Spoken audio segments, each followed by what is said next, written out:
And another potential major development today, a number of anonymous sources close to the Syrian conflict have told RT that rebel forces are planning to launch a, quote, provocation attack using chemical weapons against Israel.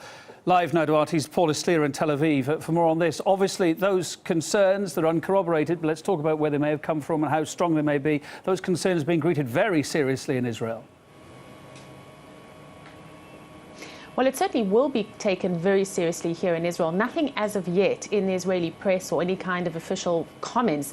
What we know is that RT sources are telling us that they have information that in the nearest future there will be an attack originating in the areas of Syria where the rebels are present, using certain unknown chemical weapons against the territory of Israel.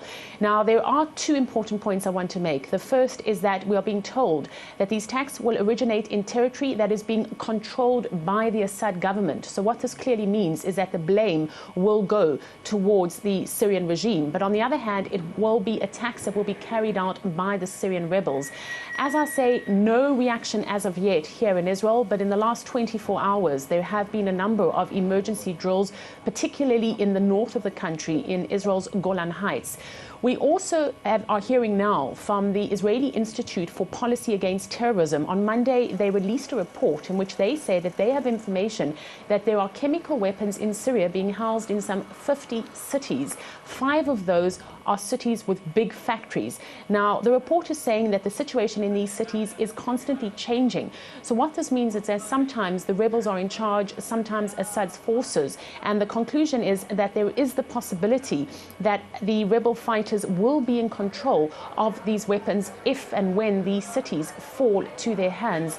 The report also outlines concerns that Hezbollah or Palestinian organizations or Al-Qaeda-linked organizations will get their hands on these chemical weapons.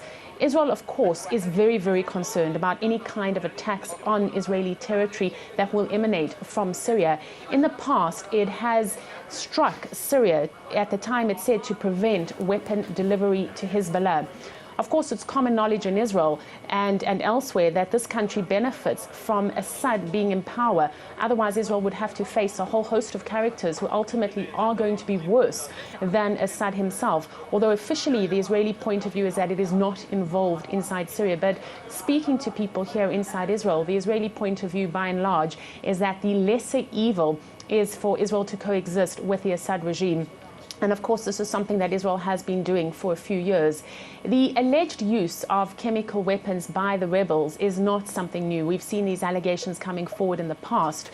Of course, this is a conflict that has been laden with all kinds of provocations at all levels. We've seen horrifying pictures of dead children that were used by the Obama administration to justify a possible attack on Syria. And later it turned out that those children had in fact been kidnapped and slaughtered by the rebels with chemical weapons. Israel, of course, will take very seriously these latest claims that rebels are planning a major provocation to strike Israel from the territory currently being controlled by the Syrian government. All right, Paula, thanks for the update there from Tel Aviv. Paul Eslier, our Middle East correspondent. Meantime,